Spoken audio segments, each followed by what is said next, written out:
Topic of the video, budget cameras, budget high-speed cameras. Well, if you saw maybe the half-decent thumbnail, here we are. By the way, it's been a while. Look, check it out. I'm married. Cool. I got the ring and everything.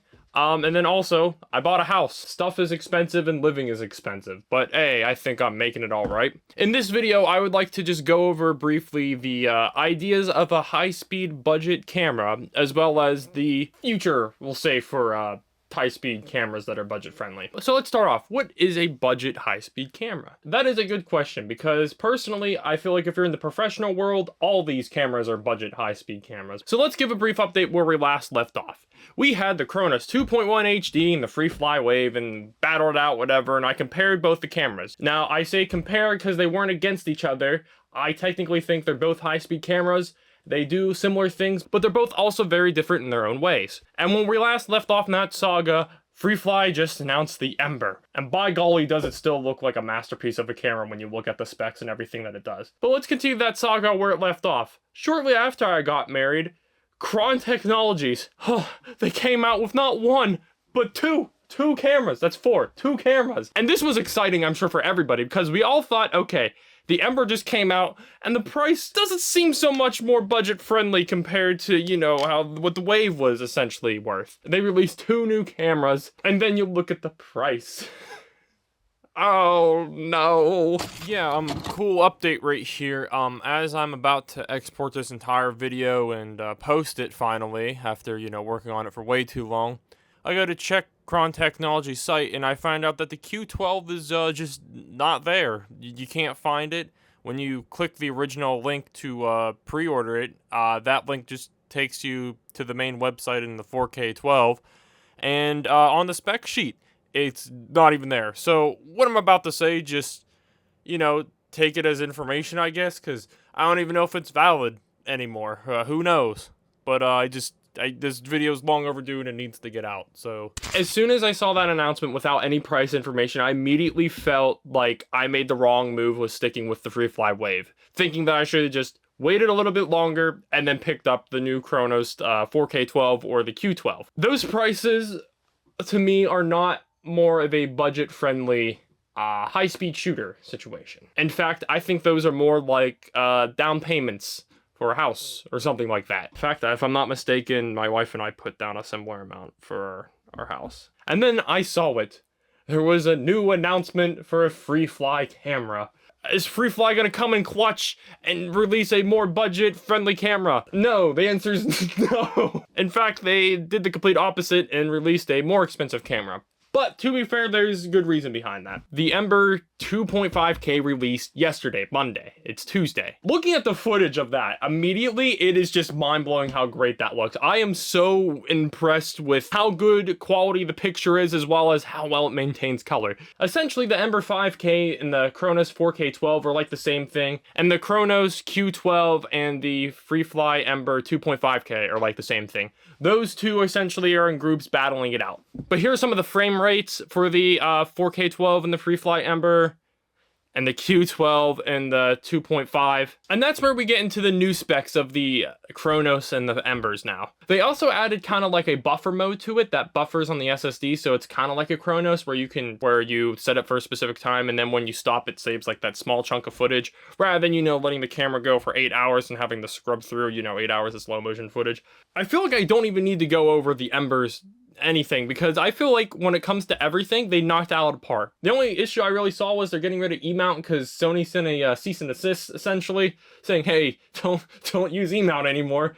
But they added an active EF mount, so you could use lenses and, you know, change their irises, and that's crazy. You could essentially use an autofocus lens on a high-speed camera. The worst thing I see with the Embers at the moment is that it uses ProRes 10-bit LT. For me and most people, I feel like isn't even that bad. I think it's good. I like it. I like it a lot, honestly. And the fact that it matches with the Sony's very well, I have no complaints. The reason why I start with the Ember camera is because I feel like there's just so much good happening, whereas the Chronos, they kind of disappointed me again. I saw that the new footage came out for it, and I saw all the specs.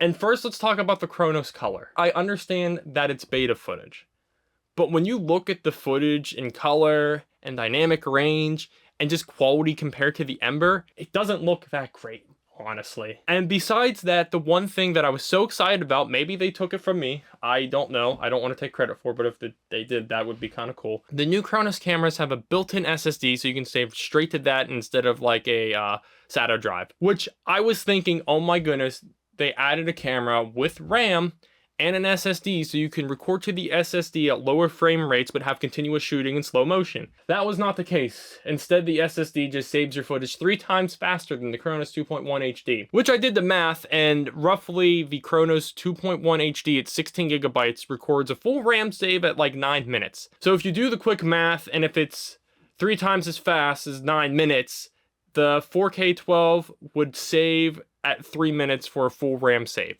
Give or take. 3 minutes is definitely way quicker than that 9 minutes. When they announced the 4K 12, I was excited, everybody was excited, and immediately all the hype dropped when everybody saw the price. Technically, yes, it's cheaper than the Ember, but like $2,000 cheaper doesn't feel really cheap when you're already putting, you know, 15, 20 grand on a camera. A lot of people, I think, were hoping like at most 10,000, if not 11. And I felt the same way, which is why I immediately just kind of ignored it, and I was like, okay, I'll just wait for the Ember to drop in price since it came out sooner. Or, you know, get another one on eBay, hopefully. Fingers crossed, knock on wood, knock on wood, knock on wood. That's why I wanted to do this video again, because I was like, okay, Kron Technologies had their time to shine. They released their 2 new cameras, and now Freefly Ember is going to release another camera. Like, what in the goddamn? There's going to be like a New Vegas reference in like every video in some way, shape, or form. So get used to it. I'm sorry. I think it's great that there's competition, because now we have these new cameras that are just awesome to use. And it's just really cool to be able to like experience that. Like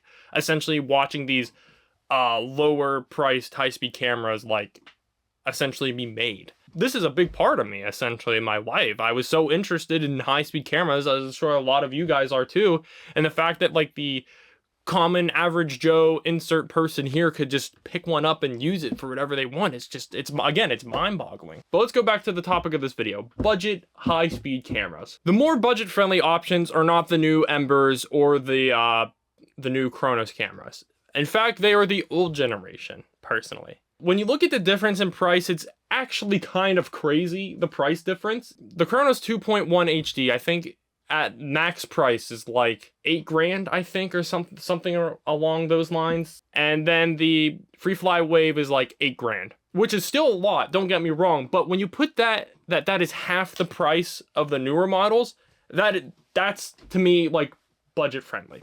So, if you remember last video, I said I'm going to be selling one of those cameras. I sold the Chronos. Alright, the Chronos is gone. I know a lot of people have issues with the Wave, the dynamic range, the color, etc., but blah, blah, blah, blah, blah. Listen, I'm with you too. The Ember looks phenomenal compared to this. But let's go back to the real question here. Budget high-speed cameras. This right here, personally still, I think is the best bang for the buck budget high-speed camera. First of all, I found out it does a clear, crisper 1080p if you use the 4K mode at 800 frames. 800 frames in 1080p? Good enough for me. And then again, it does 4K at 420 frames. So the fact that this does 4K and it's again only like $8,000, it's a 4K high-speed camera, and it does 1080 as well as lower resolutions, the Wave is still definitely the bang for the buck. What is a budget high-speed camera? It is for the people who are shooting on the budget, something like the Wave or the Chronos 2.1 HD. And for what they are, I think they're completely acceptable for projects still. I'll put that away, that's a lot heavier than it looks. Now, if you look at all my videos, you'll notice that there's production quality, to say the least, but I'm always like in front of this backdrop with this desk. This is a makeup desk. This is a very budget filmmaker friendly channel for the most part. Like, I have boxes in the background here. Like, this place looks like there's Christmas wrapping paper here. This doesn't need to be here.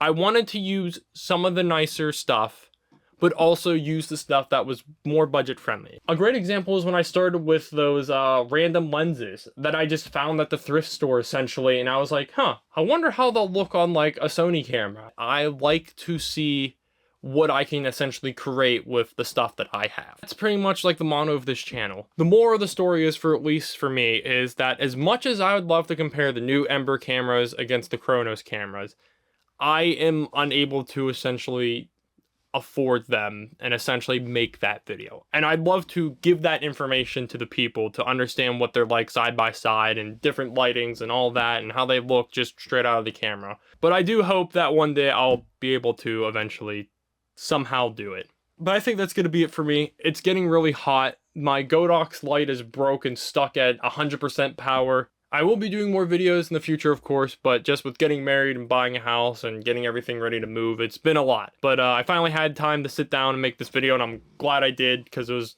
long deserved. And I'll see you in the next one. Hopefully soon. Probably in a new house.